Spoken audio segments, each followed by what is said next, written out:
Parshas Vaeira. Anybody ever see one of those like videos of a snake swallow like a whole animal? And it could take, how long does it take sometimes for those animals to digest? Like sometimes it's a couple of weeks. Okay, keep this in mind, and you have to remind me about the snake at the end. Hashem says to Moshe and to Aaron, when you speak to Paro, he's going to say, give me a sign, show me that you guys got real power, take your stick, throw it on the floor in front of Paro, it'll become a snake. Okay? Moshe and Aaron go to Paro, Vayasu came, they did Kasher Tiva Hashem, like Hashem commanded, and Aaron throws down the stick before Paro and before his servants, and it becomes a serpent, a snake. So Paro calls his wise men and his magicians, and they do the same thing.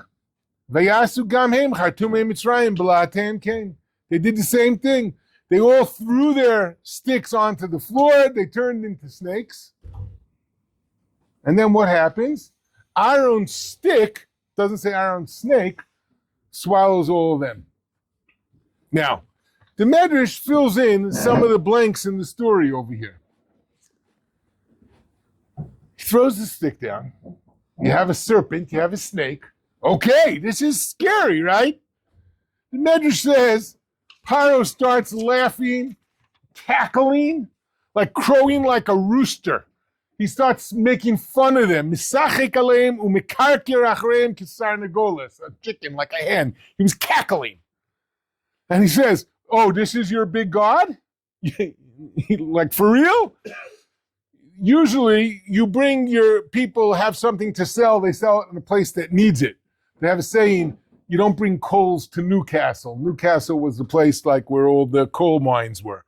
You could ask our English guys about that.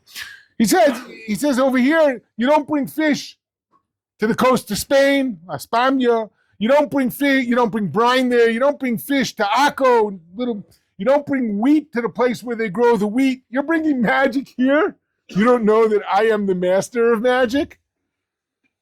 He calls the children from nursery school, the 4 and 5-year-olds, and says, turn your sticks into snakes.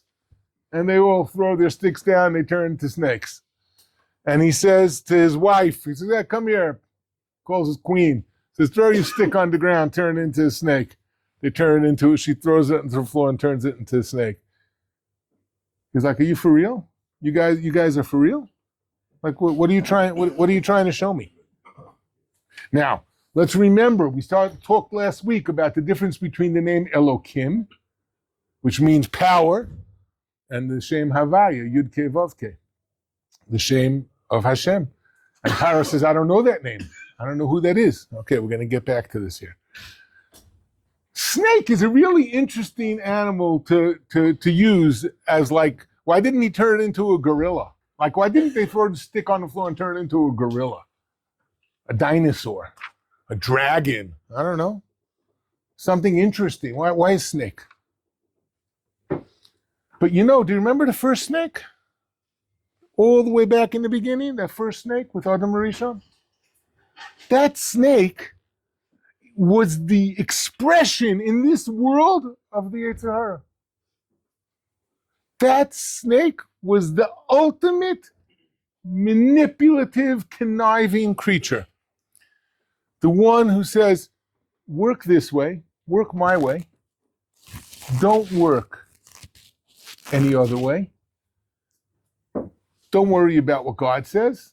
I have a plan that we could get past God. This is the conversation. Okay, that's the snake. Paro says, I'm the snake. I control this world, nobody else. I know all the dark arts. I am the master. Okay, so what happens? Aaron throws down his stick. Aaron's snake turns back into a stick, and it swallows Paro's snakes. It swallows all those other snakes. And the Medrash says, now, we spoke about the other snake. The Medrash says, Paro sees it. There was a miracle inside of a miracle over here. It wasn't a snake could swallow a snake. Snakes do that. But a stick can't swallow a snake. For that matter, a stick can't swallow a stick. Stick can't swallow anything. But now this stick swallows all of them. When Paro sees this, he was amazed and he says, what if they say to me, what if he says to that stick, swallow Paro on his throne? It's going to do it. One second, what happened over here? Why did he see this? The Medrash continues, because there was a great miracle in this stick. It swallowed up. The whole nursery school came. All the magicians, everybody's throwing their sticks. There are snakes everywhere. And this snake swallows them all up. What happens when a snake swallows everything? What happens? You see how big it is until it can digest it, right? No, nothing changed in this snake. In this stick. There was no change in its size. It swallowed all of them. The Medrash said it should have been like 10 giant packages of sticks, and instead, all it was the exact same size as before. So what was happening over here? I want to digress for a very brief minute to talk about something which is like one of the biggest things in the Torah, and it just seems like we don't even understand why it's a big deal. Have any of you had the desire to bow down to an idol? Right? It doesn't, like, of all the things that call to me about this world, like, rarely is it an idol that says, I need to bow down to you. What was good? So HaKadosh Baruch Hu took away, killed the Yetzer Hara for Avodah Zarah. The Gemara talks about it in Yuma and in Sanhedrin. Fine. What was this desire? What was it exactly? So the Rambam says all the way in the beginning, the laws of Avodah Zarah, how did people start worshiping idols? So stupid. They weren't stupid. They understood a lot about creation. And they understood the power and the abilities and the possibilities that lay within every element of creation.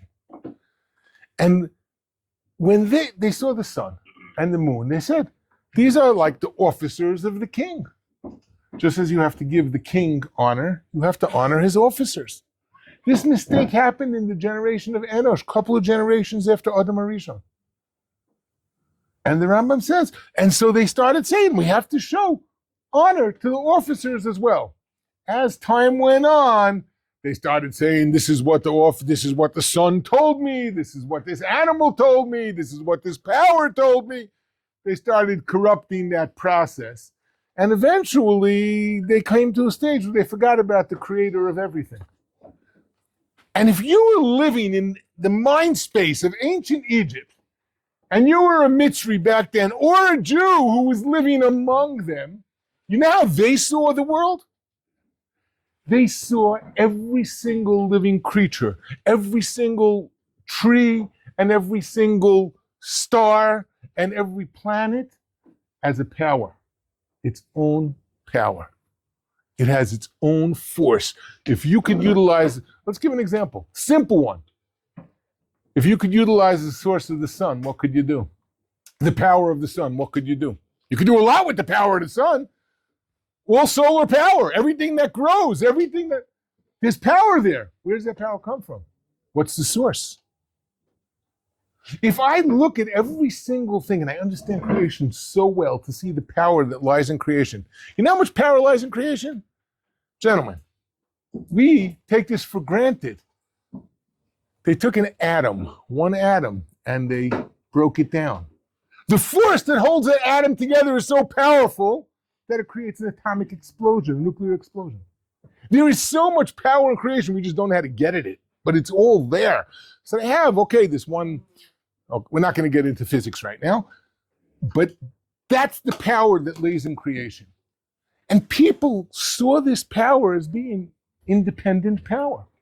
If I could just utilize that power itself, I don't need the boss. I can just work with his servants. And so Simcha Wasserman gives an example. A guy goes into a store. He wants to buy, back then he probably said a radio. Today, what's a radio? He wanted to buy a computer. What's a computer? He wanted to buy an iPad. I don't know. How much is it? It's $500. $500, a lot of money. Is the boss here? I don't see him.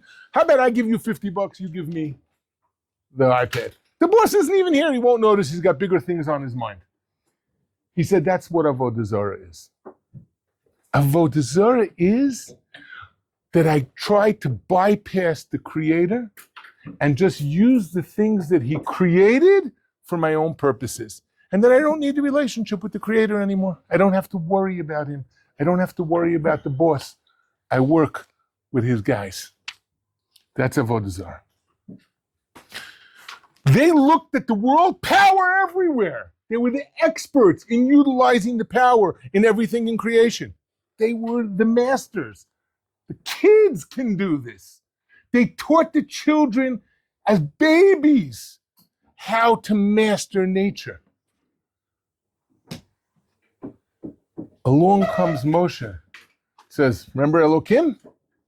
Elokim is really not just a power, not just a bunch of powers. It's the ultimate power from which all the powers stem. Elokim is the name of Hashem. Hashem Elokim. Yud Kei Vav Kei, the name of all creation. The name that includes present, past, and future. The infinite name. The name that includes everything that exists in creation and gives power to all of creation. You have tried to cover up His place in this world by making relationships with His henchmen, with His officers that you turn into henchmen. He's the boss. When He decides that it's over, it's over. I'm warning you. Send out the Jewish people. What was the sign of the snake turning into a stick that swallowed everything? The sign was that everything that exists is not its own power. It has no existence on its own. The whole existence that everything has is only a result of HaKadosh Baruch Hu giving it existence.